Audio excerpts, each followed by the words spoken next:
My question to the Premier. Speaker, we all know that businesses are struggling.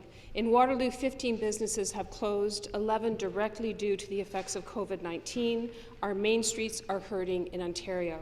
The Finance Committee heard from businesses all summer, businesses facing eviction and increased rents, but they still came to the committee. They took the time to bring solutions to us. The problem is, Mr. Speaker, is that this government is not listening. They heard that businesses need a functioning rent relief program, yet they've done nothing.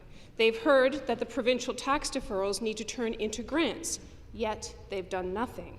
The province cannot afford to see its main streets hollowed out.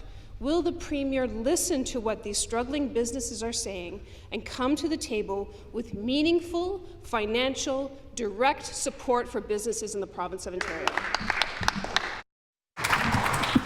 Minister of Finance. Mr. Speaker, thank the member for the question, and I'd like to thank as well the committee. Over 80 hours of testimony, over 200 witnesses, a great deal of work done by members across the aisle. Mr. Speaker, back in March, our government announced our action plan, $17 billion of support. Mr. Speaker, since that, in August, with the update that was provided in the quarterly update, that amount of support has gone to $30 billion. Of course, an important element of that support is directed exactly at the businesses that the member references. $57 million in partnership with the federal government with regards to the Digital Main Street program, Mr. Speaker. $175 million for support in terms of electricity rates. Mr. Speaker, this government will continue to listen, just as it has through the committee, and will continue to make a difference for businesses on Main Street in Ontario.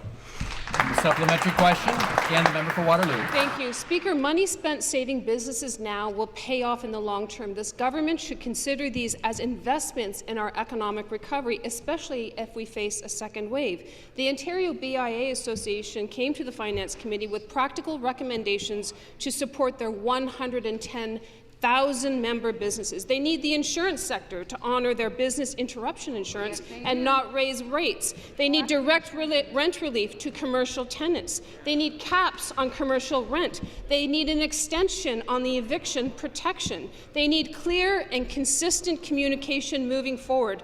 These 110,000 members expect a partner in the recovery in this province, and it's clear that lessons can be learned from the first wave, but the work needs to be done now. For many small businesses, it's too late.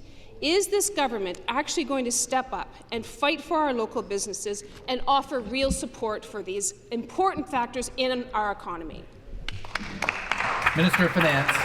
So, Mr. Speaker, that is exactly what this government has been doing, fighting for small business, just like it was fighting for small business, frankly, before the pandemic. And it's great to see our colleague across the aisle now taking an interest in business. Mr. Speaker, we talked about rent programs. Mr. Speaker, 47,000 tenants representing almost 500,000 employees have taken advantage of the rent support program. Mr. Speaker, the program to suspend evictions has been extended.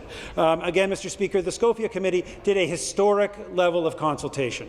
They listened, and this was, I must say, an action taken on both sides of the House, and we very much respect that feedback. Mr. Speaker, a $30 billion program has been put in place to Ontarians, including Ontario's businesses. Mr. Speaker, we will continue to support those businesses. We'll continue to make sure that that backbone of the Canadian economy and the Ontario economy stays in place. Thank you.